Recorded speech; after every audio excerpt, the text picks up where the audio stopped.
economic hitmen really have been the ones responsible for creating this first truly global empire. And we work many different ways.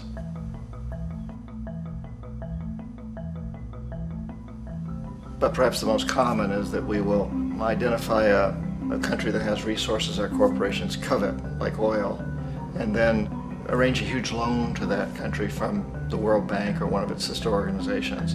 But the money never actually goes to the country. Instead, it goes to our big corporations to build infrastructure projects in that country, power plants, industrial parks, ports, things that benefit a few rich people in that country, in addition to our corporations, but really don't help the majority of the people at all. However, those people, the whole country is left holding a huge debt. It's such a big debt they can't repay it, and that's part of the plan, that they can't repay it. And so at some point, we economic hitmen go back to them and say, listen, you owe us a lot of money, can't pay your debts, so sell your oil real cheap to our oil companies. Allow us to build a military base in your country, or send troops in support of ours to someplace in the world like Iraq, or vote with us on the next UN vote.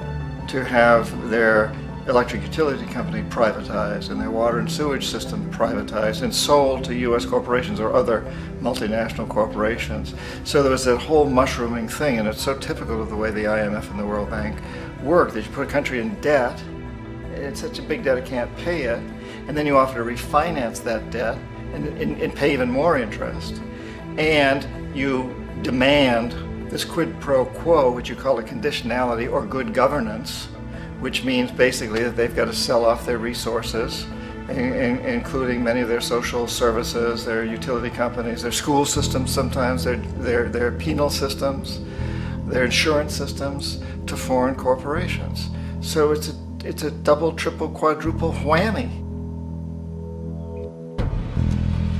The precedent for economic hitmen really began back in the early 50s when democratically elected Mossadegh, who was elected in Iran, he was considered to be the hope for democracy in the Middle East and around the world. He was Time Magazine's Man of the Year. But one of the things that he'd run on and began to implement was the idea that foreign oil companies needed to pay the Iranian people a lot more for the oil that they were taking out of Iran. The Iranian people should benefit from their own oil.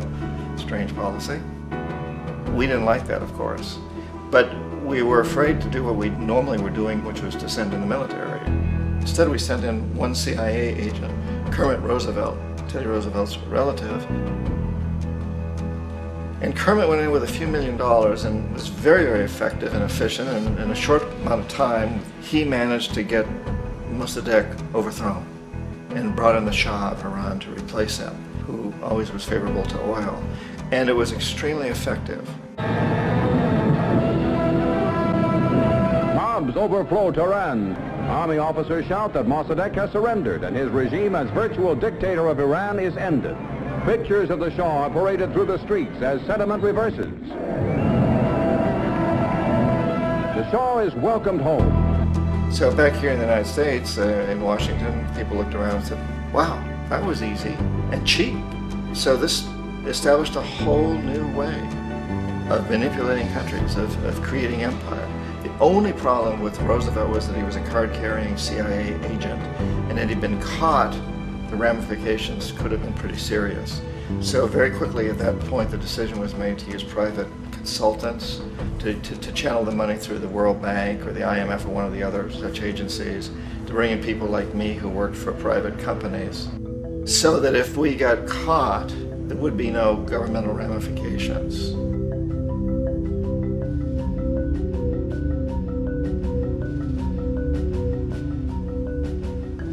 When Arbenz became president of Guatemala, the country was very much under the thumbs of United Fruit Company, the big international corporations. And Arbenz ran on this ticket that says, you know, we want to get the land back to the people. And once he took power, he was implementing policies that would do exactly that, give land rights back to the people. United Fruit didn't like that very much. And so they hired a public relations firm, launched a huge campaign in the United States to convince the United States people, the citizens of the United States, and the press of the United States, and the Congress of the United States, that Arbenz was a Soviet puppet, and that if we allowed him to stay in power, the Soviets would have a foothold in this hemisphere. And that, at that point in time, was a huge fear on everybody's mind, the Red Terror, the Communist Terror. And so, to make a long story short, Out of this public relations campaign came a commitment on the part of the CIA and the military to take this man out. And in fact, we did. We sent in planes, we sent in soldiers, we sent in jackals, we sent everything in to take him out, and did take him out. And as soon as he was removed from office, the new guy that took over after him basically reinstated everything to the big international corporations, including United Fruit.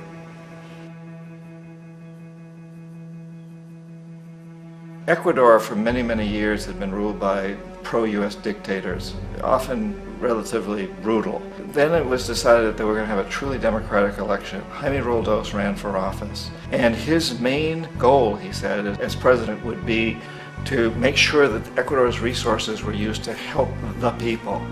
And he won, overwhelming, by more votes than anybody had ever won anything in Ecuador. And he began to implement these policies to make sure that the profits from oil went to help the people. Well, we didn't like that in the United States. I was sent down as one of several economic hitmen to change Roldos, to corrupt him, to bring him around, to let him know, okay, you can get very rich, you and your family, if you play our game, but if you continue to try to keep these policies you've promised, you're going to go. He wouldn't listen. He was assassinated. As soon as the plane crashed, the whole area was cordoned off. The only people allowed in were U.S. military from a nearby base and some of the Ecuadorian military. When an investigation was launched, two of the key witnesses died in car accidents before they had a chance to testify. A lot of very, very strange things that went on around the assassination of Jaime Roldos. I, like most people who've really looked at this case, have absolutely no doubt that it was an assassination. And of course, in my position as an economic hitman, I was always expecting something to happen to Jaime, whether it be a coup or assassination, I wasn't sure, but that he would be taken down because he was not being corrupted. He would not allow himself to be corrupted the way we wanted to corrupt him. Omar Torrijos, president of Panama, was one of my favorite people. I really, really liked him. He was very charismatic. He was a guy who really wanted to help his country. And when I tried to bribe him or corrupt him, he said, look, John, he called me Juanito. He said, look, Juanito, I don't need the money. What I really need is for my country to be treated fairly. I need for the United States to repay the debts that you owe my people for all the destruction you've done here. I need to be in a position where I can help other Latin American countries win their independence and be free of this terrible presence from the north that you people are exploiting us so badly.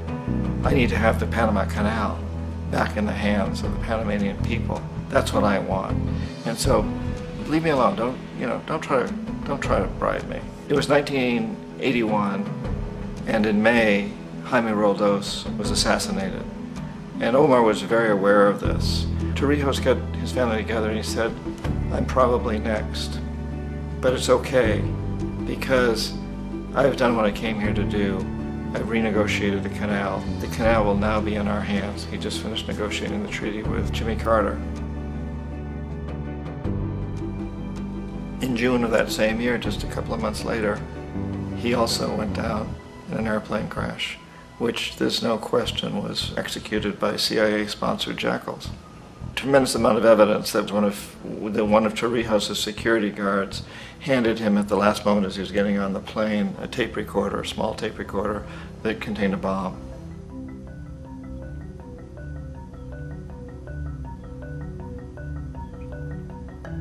It is interesting to me how this system has continued pretty much the same way for years and years and years, except the economic hitmen have got better and better and better. Then we come up with, very recently, what happened in Venezuela. In 1998, Hugo Chavez gets elected president, following a long line of presidents who had been very corrupt and basically destroyed the economy of the country. And Chavez was elected amidst all that. Chavez stood up to the United States, and he's done it primarily demanding that Venezuelan oil be used to help the Venezuelan people. Well, we didn't like that in the United States. So in 2002, a coup was staged, which there's no question in my mind, and most other people's minds, that the CIA was behind that coup.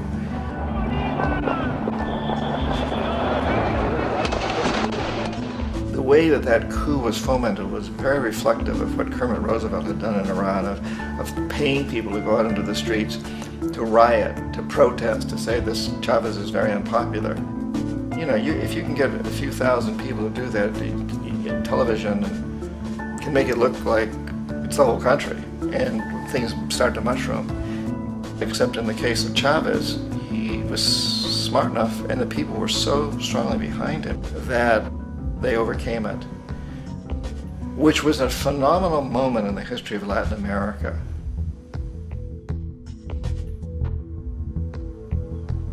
Iraq actually is a perfect example of the way the whole system works. So we economic hitmen are the first line of defense. We go in, we try to corrupt governments and get them to accept these huge loans, which we then use as leverage to basically own them. If we fail, as I failed in Panama with Omar Torrijos and in Ecuador with Jaime Roldos, men who refused to be corrupted, then the second line of defense is we send in the jackals. And the jackals either overthrow governments or they assassinate. And once that happens and a new government comes in, boy, it's going to toe the line because the new president knows what will happen if he doesn't. In the case of Iraq, both of those things failed. Economic hitmen were not able to get through to Saddam Hussein. We tried very hard. We tried to get him to accept a deal very similar to what the House of Saud had accepted in Saudi Arabia, but he wouldn't accept it. And so the jackals went in to take him out. They couldn't do it. His security was very good. After all, he had one time worked for the CIA. He'd been hired to assassinate a former president of Iraq and failed, but he knew the system. So in '91, we send in the troops and we take out the Iraqi military. So we assume at that point that Saddam Hussein is going to come around. We could have taken him out, of course, at that time, but we didn't want to. He's the kind of strong man we like. He controls his people. We thought he could control the Kurds and keep the Iranians in their border and keep pumping oil for us. And that once we took out his military, now he's going to come around. So the economic hitmen go back in the 90s without success. If they'd had success, he'd still be running the country. We'd be selling him all the fighter jets he wants and everything else he wants. But they couldn't, they didn't have success. The jackals couldn't take him out again, so we sent the military in once again, and this time we did the complete job and took him out, and in the process created for ourselves some very, very lucrative construction deals. We had to reconstruct a country that we'd essentially destroyed, which is a pretty good deal if you own construction companies, big ones. So, you know, Iraq shows the three stages. The economic hitmen failed there, the jackals failed there, and as a final measure, the military goes in. And in that way, we've really created an empire, but we've done it very, very subtly. It's clandestine. All the empires of the past were built on the military, and everybody knew they were building them. So that the British knew they were building them, the French, the Germans, the Romans, the Greeks. And they were proud of it, and they always had some excuse like spreading civilization, spreading some religion, something like that. But they knew they were doing it. We don't.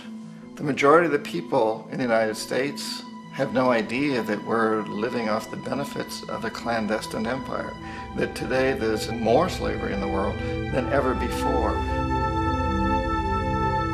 And then you have to ask yourself, well, if it's an empire, then who's the emperor? Obviously, our presidents of the United States are not emperors. An emperor is someone who's not elected, doesn't serve a limited term, and doesn't report to anyone, essentially. So you can't classify our presidents that way. But we do have what I consider to be the equivalent of the emperor, and it's what I call the corporatocracy. The corporatocracy is this group of individuals who run our biggest corporations, and they really act as the emperor of this empire. They control our media, either through direct ownership or advertising. They control most of our politicians because they finance their campaigns, either through their corporations or through personal contributions that come out of the corporations. They're not elected, they don't serve a limited term, they don't report to anybody. And at the very top of the corporatocracy, you really can't tell whether a person's working for a private corporation or the government because they're always moving back and forth. So, you know, you've got a guy who one moment is the president of a big construction company like Halliburton, and the next moment he's vice president of the United States, or the president who is in the oil business. And this is true whether you've got Democrats or Republicans in the office. You have them moving back and forth through the revolving door. And in a way, our government is invisible a lot of the time, and its policies are carried out by our corporations on one level or another. And then again, the policies of the government are basically forged by the corporatocracy and then presented to the government. They become government policy. So it's an incredibly cozy relationship. This isn't a conspiracy theory type of thing. These people don't have to get together and plot to do things. They all basically work under one primary assumption, and that is that they must maximize profits regardless of the social and environmental costs.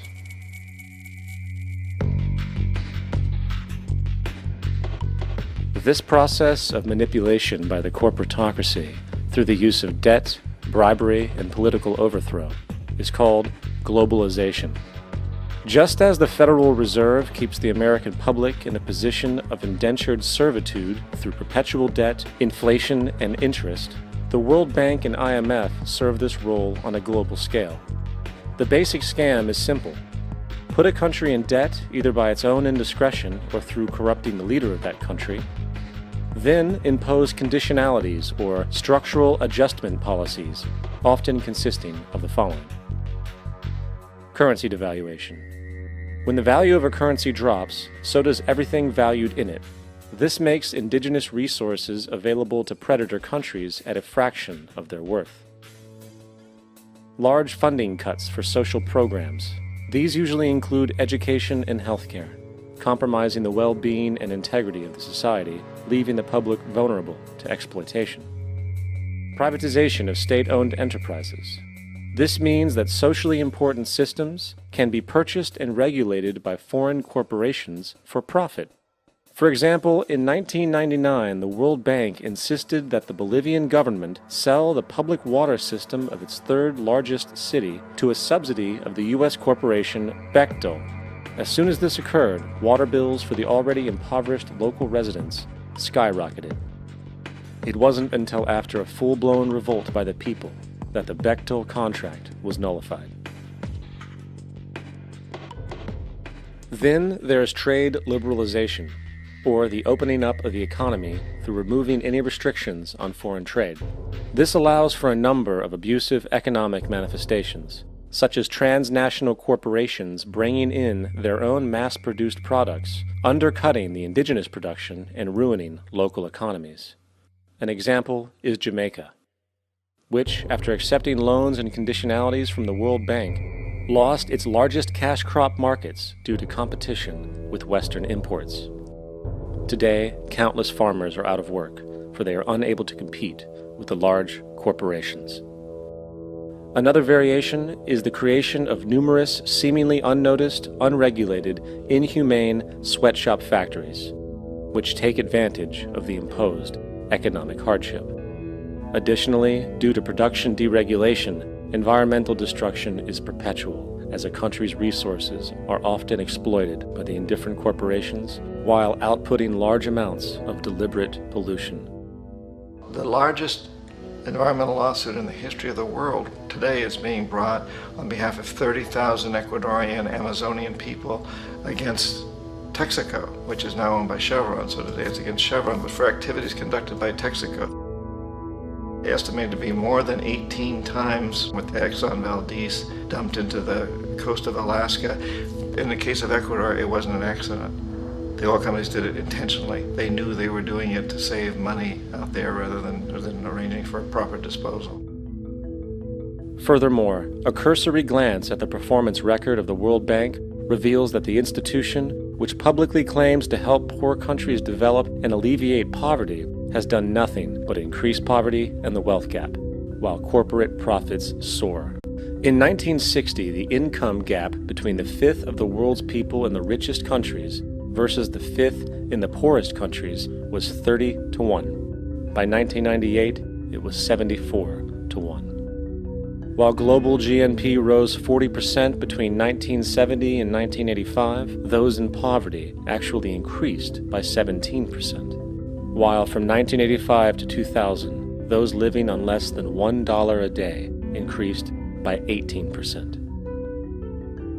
Even the Joint Economic Committee of the U.S. Congress admitted that there is a mere 40% success rate of all World Bank projects. In the late 1960s, the World Bank intervened in Ecuador with large loans. During the next 30 years, poverty grew from 50% to 70%. Under or unemployment grew from 15 to 70%. Public debt increased from 240 million to 16 billion, while the share of resources allocated to the poor went from 20% to 6%. In fact, by the year 2000, 50% of Ecuador's national budget had to be allocated for paying its debts. It is important to understand the World Bank is, in fact, a U.S. bank, supporting U.S. interests. For the United States holds veto power over decisions, as it is the largest provider of capital. And where did it get this money?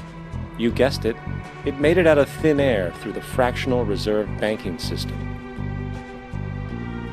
Of the world's top 100 economies, as based on annual GDP, 51 are corporations, and 47 of that 51 are US-based.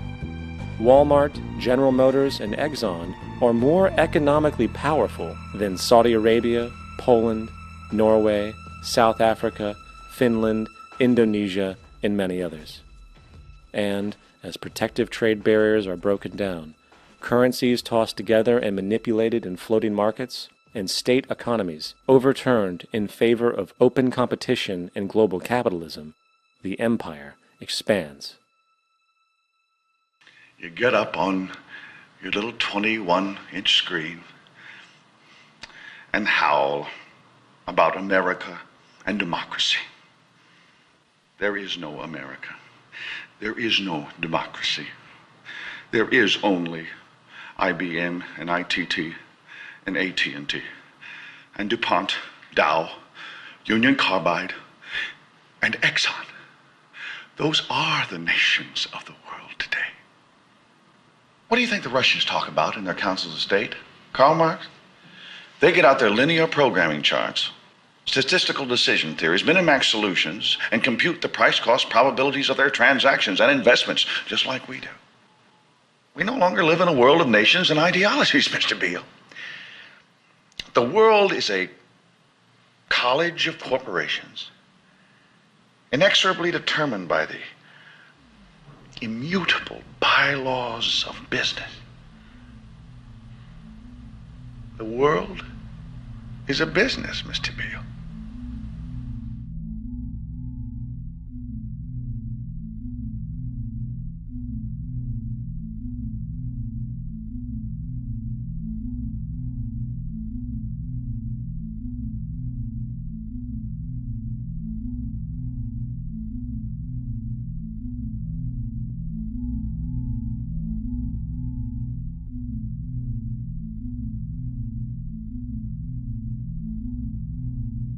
The world is being taken over by a handful of business powers who dominate the natural resources we need to live while controlling the money we need to obtain these resources. The end result will be world monopoly, based not on human life, but financial and corporate power. And as the inequality grows, naturally more and more people are becoming desperate. So the establishment was forced to come up with a new way to deal with anyone who challenges the system. So they gave birth to the terrorist. The term terrorist is an empty distinction, designed for any person or group who chooses to challenge the establishment. This isn't to be confused with the fictional Al-Qaeda, which was actually the name of a computer database for the US-supported Mujahideen in the 1980s.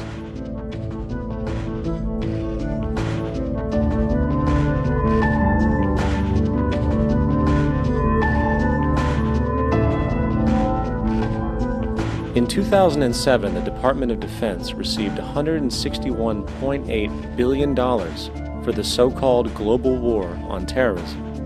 According to the National Counterterrorism Center, in 2004, roughly 2,000 people were killed internationally due to supposed terrorist acts.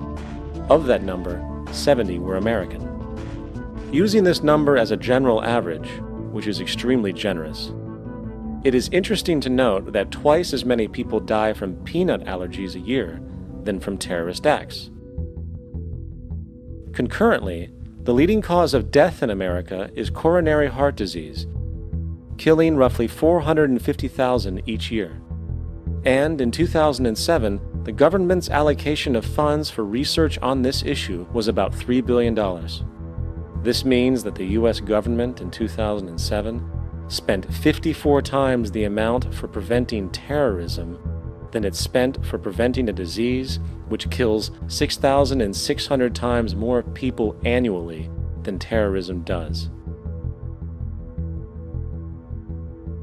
Yet, as the name terrorism and Al-Qaeda are arbitrarily stamped on every news report relating to any action taken against U.S. interests, the myth grows wider.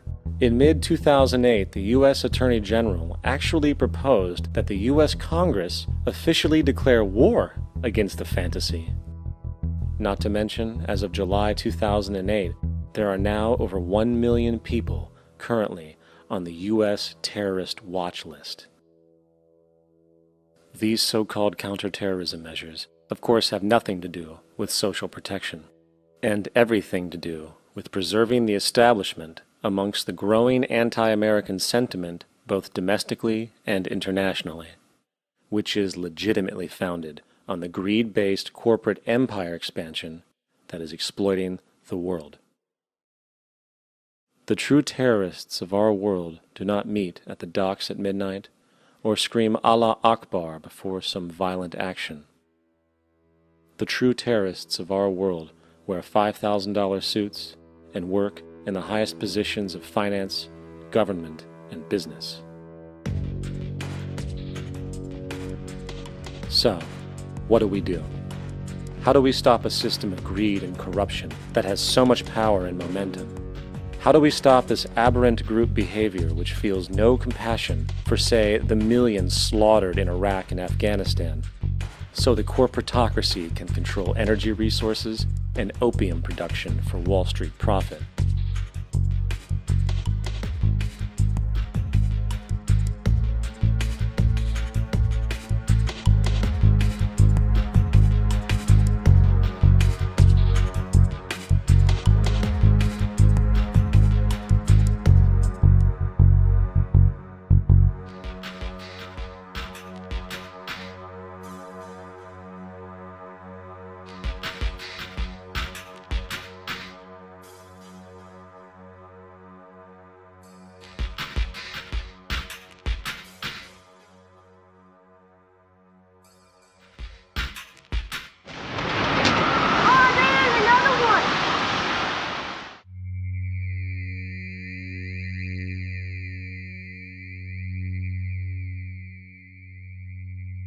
How do we stop a system of greed and corruption that condemns poor populations to sweatshop slavery for the benefit of Madison Avenue? Or that engineers false flag terror attacks for the sake of manipulation? Or that generates built-in modes of social operation which are inherently exploitative? Or that systematically reduces civil liberties and violates human rights in order to protect itself from its own shortcomings? How do we deal with the numerous covert institutions, such as the Council on Foreign Relations, the Trilateral Commission, and the Bilderberg Group, and other undemocratically elected groups which, behind closed doors, collude to control the political, financial, social, and environmental elements of our lives? In order to find the answer, we must first find the true underlying cause. For the fact is, the selfish, corrupt, power, and profit-based groups are not the true source of the problem. They are symptoms.